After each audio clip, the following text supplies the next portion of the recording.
아니 이제 백화점에서 물건을 많이 사면 VIP잖아요. 근데 게임을 많이 하면 너 페인 아니야? 하고 막 등짝 스매싱. 이거 좀 억울하지 않습니까?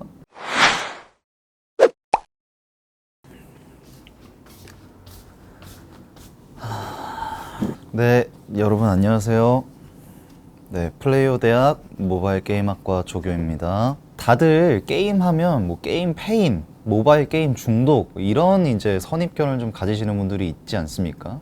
그런데 이제 게임을 통해서 생각보다 유익함을 굉장히 많이 얻을 수 있다는 사실, 몇 가지 게임들을 통해서 얼마나 좀 게임이 유익할 수 있는지를 직접 알려드리고, 어쨌든 뭐 저는 이제 교수님이신 이번 소개해드릴 게임은 마인크래프트입니다. 이 마인크래프트는 2009년에 스웨덴의 모장이라는 스튜디오에서 이제 개발을 하게 된 처음 발매된 게임입니다. 북유럽 게임이에요. 이 마인크래프트라는 이름이 채광이라는 이름의 마인, 그리고 만들다, 제작이라는 의미의 크래프트가 합쳐져서 마인크래프트가 된 겁니다. 그러니까 쉽게 말하면 채광하고 만드는 게임이다 라고 좀 생각을 해주시면 될 것 같아요. 그래서 그 이름에 알맞게 이제 혼자 또는 여럿이 생존을 하면서 뭐 건축도 하고 농사, 사냥, 채집 이런 다양한 자급자족이 가능한 가상 공간, 요즘 말해서 메타버스 세계로 구축이 된 게임이다. 여기 제 앞으로 질문 리스트가 왔어요. 누가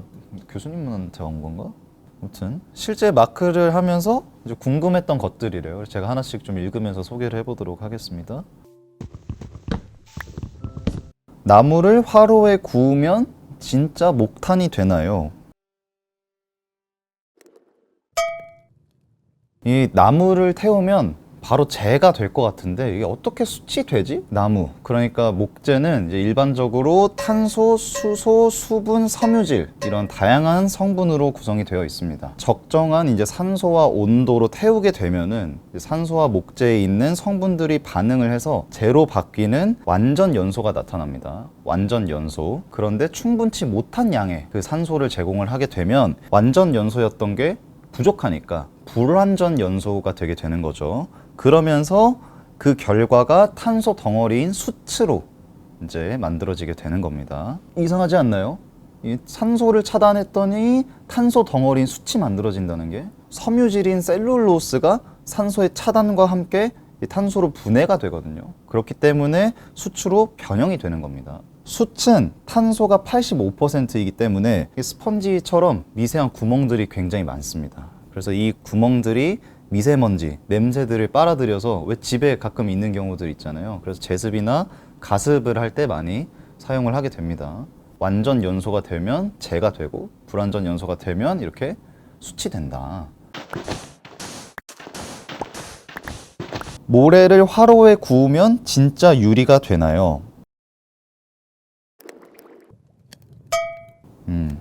이건 옛날에 우연한 한 사건에서 시작이 됐습니다. 약간 역사적인 계기가 있는 거예요. 고대 중동 지방에서 소금 상인들이 긴 항해 중에 백사장에 이르릅니다. 근데 거기에 백사장이잖아요. 그러니까 바위가 없어요. 그래서 배에 화물인 소금 덩어리에 솥을 두고 거기에 불을 피워서 끼니를 때웠다고 합니다. 근데 이때 소금이 섞인 모래가 녹습니다. 이 모래의 주성분은 석영이거든요. 이 석영의 녹는 점이 철보다 높아요. 그래서 유리를 만들기가 어려운데 탄산 나트륨이 있으면 4에서 500도에서도 녹아서 유리가 될 수 있다고 합니다. 이 탄산 나트륨은 소금에도 있는 성분이에요.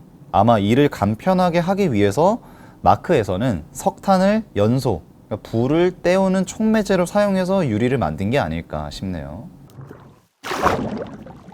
다음 질문 가볼게요.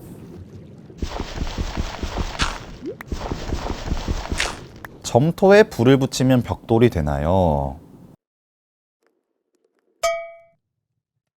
실제로 벽돌 제작 과정은 4단계로 나뉩니다. 제토라고 해서 벽돌을 만드는 원료들을 일정하게 공급하고 이물질을 제거하고 분쇄하고 믹서를 3차례 합니다. 수분을 공급하고 섞어서 제작하고 이 원료들을 2주간 저장 및 숙성하면서 다시 2차적으로 섞어줍니다. 약 60도에서 80도의 온도에 이틀 정도 건조를 시켜줍니다. 건조가 다 되면 예열을 통해서 벽돌을 더 강하고 단단하게 만들어주고요. 이렇게 복잡한 과정으로 벽돌을 만드는데 이제 마크에서는 간단하게 점토에 불을 붙여서 벽돌이 된다. 결론, 실제로는 엄청 복잡하고 오래 걸린다.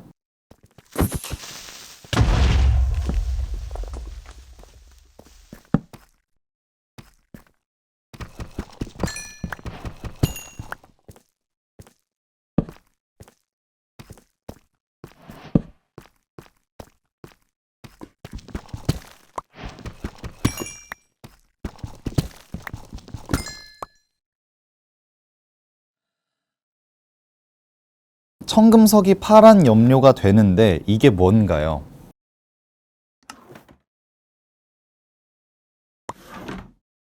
이것도 이제 역사적인 의의가 있습니다. 청금석은 원래 안데스 산맥에 있던 광물이에요. 신의 피부를 묘사할 때 사용했는데요. 그래서 고대 메소포타미아 문명 때는 아주 최고급 보석으로 수메르 길가메시 서사시에도 실렸을 만큼 이 청금석이 굉장히 오래된 보석입니다. 신바빌로니아 시대에는 바벨탑, 지구라트 대신전과 같이 이 랜드마크들에 사용이 되곤 했다고 해요. 이후에 르네상스 시기의 유럽에서도 이 성인, 어덜트 말고 성스러운 분들 있잖아요. 성인, 대단하신 분들이에요. 그분과 관련된 그림에서만 청금석을 썼다고 하고요. 그때 썼던 색이 지금 현재까지도 푸르르게 유지되고 있다고 합니다. 정말 신기하죠. 그래서 실제로 마크에서도 이제 청금석은 아주 아래로 깊이 내려가야 구할 수 있거든요. 그것처럼 실제로도 아주 희귀한 광물로서 사용이 됐다. 어떻게 보면 팩트다 라고 생각을 하시면 되겠습니다. 끝나지가 않네요, 이게.